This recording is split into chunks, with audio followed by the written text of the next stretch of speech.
Hi guys, it's Jennifer from Designs by JM. I got a quick question from a Tumblr user asking me what type of sewing machine I use at home and if I can identify the parts on the sewing machine. I'm guessing they have a quiz coming up and they're fashion design students, so let me make this quick. Okay, so first we have the spindle holder, then we have the bobbin winder.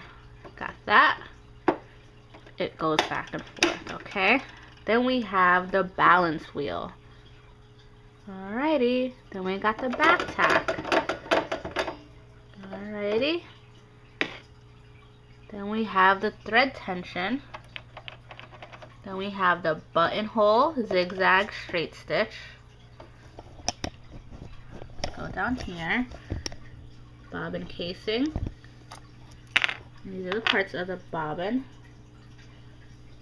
This is the plate, throat plate, got that.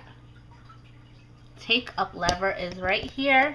It goes up and down when you spin the balance wheel. And as you see, the needle goes up and down as well. And then, you see how it's going back and forth? That is because I am playing around with the different settings. Let's see what else. I think I covered the main parts. There's not much of a sewing machine, you know? So we got the spindle holder, the balance wheel, the bobbin winder, the back stitch, the take up lever, the thread guides. I forgot to tell you that. The thread guides are these numbers. How can I forget to tell you that? The thread guides, the presser bar, the feed dog. You see it moving back and forth. Let's see.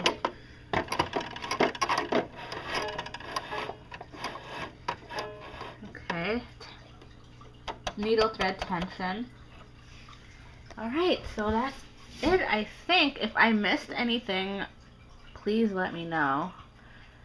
I think that's it. Have a good night, guys.